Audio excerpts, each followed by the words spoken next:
Hi guys, আসসালামু আলাইকুম। It's me Roshni. Welcome to our another new blog. কেমন আছেন আপনারা সবাই? আশা করি সবাই অনেক ভালো আছেন। আল্লাহর রহমতে আমরা অনেক ভালো আছি। ঈদের তৃতীয় দিন আমরা কোথায় গেলাম আর কি কি করলাম সবই থাকছে আজকের এই ব্লগে। তো না টেনে পুরো ভিডিওটি দেখুন। আই হোপ আপনাদের সবার ভালো লাগবে।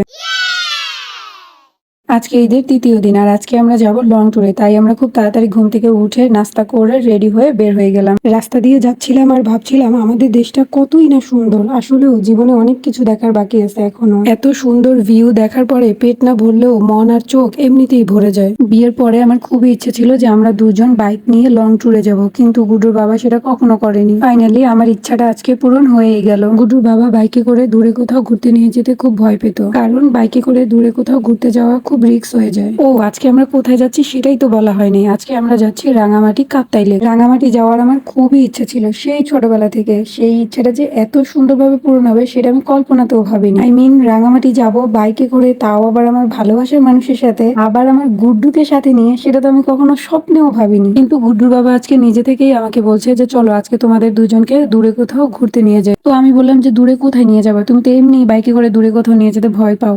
তো সে আমাকে বললো যে না চলো তোমাদেরকে আজকে রাঙামাটি কাপ্তাই লেক থেকে ঘুরাই নিয়ে আসবো। আমি তো শুনে মহা খুশি। আমার এই ইচ্ছাটাকে পূরণ করার জন্য তোমাকে অনেক অনেক অনেক ধন্যবাদ। রাঙামাটি এলাকায় ঢোকার আগ পর্যন্ত তো সব ঠিকই ছিল, কিন্তু যেই রাঙামাটি পার্বত্য এলাকার ভেতরে ঢুকলাম, ওরে মোর আল্লাহ, মোর বাপের নাম মনে হরাই দিছে। যাই হোক, আমরা একা কিন্তু ঘুরতে যাইনি। এই যে তিনটা ভাইয়া তারাও আমাদের সাথে ঘুরতে গেছে, কারণ এই জায়গাটা খুবই রিস্কি। তাই একসাথে অনেক মানুষ ঘুরতে যাওয়াই ভালো। ঘুরতে ঘুরতে প্রায় দুপুর হয়ে গেছে, তাই ভাবলাম আগে আমার গুড্ডুকে খাইয়ে নিই, কারণ আমার গুড্ডু ঠান্ডা তো সব ঠান্ডা। আমার গুড্ডুর ক্ষুধা লাগলে আমার গুড্ডুর মাথা খারাপ হয়ে যায় ওর বাবার মতো। আর আপনারা তো সবাই জানেনই, মা হওয়ার পরে সবকিছু একদিকে আর সন্তান আরেকদিকে। আর এই যে হচ্ছে আমাদের সেই রাঙামাটি কাপ্তাই লেক। এত সুন্দর জায়গা দেখে সিরিয়াসলি আমার আর বাসায় আসতেই ইচ্ছা করছিল না। মনে হয় যে ওইখানে একটা বাড়ি করে ওইখানেই থেকে যাই। সবকিছু তো ঠিকই ছিল, ঘুরতেও তো ভালোই লাগছে, কিন্তু এই রাস্তাগুলো দিয়ে যখন যাচ্ছিলাম তখন খালি দোয়া ইউনুস পড়তেছিলাম যে আল্লাহ তুমি রহমত করো, তুমি কোনোভাবে শুধু একটু বাসায় নিয়ে পৌঁছাও। সিরিয়াসলি এত ভয়ঙ্কর রাস্তা দিয়ে যাওয়ার সময় আমার এত ভয় লাগছিল, সেটা শুধু একমাত্র আল্লাহই জানে। জাস্ট দেখেন একবার রাস্তাগুলো কত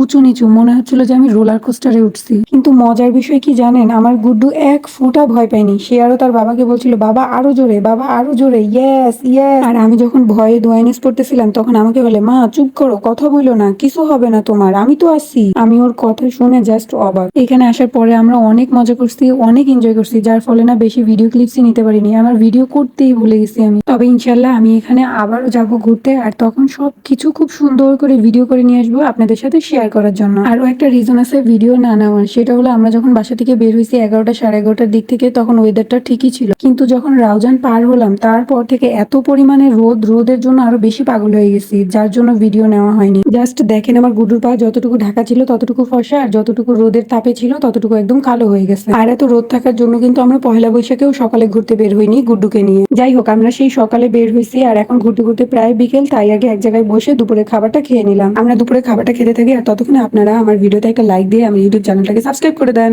আর আমার আজকের ব্লগটা এই পর্যন্তই, দেখা হবে অন্য কোনো ব্লগে। ততক্ষণ পর্যন্ত ভালো থাকবেন, সুস্থ থাকবেন, আর আমাদের জন্য বেশি বেশি দোয়া করবেন। আল্লাহ হাফেজ।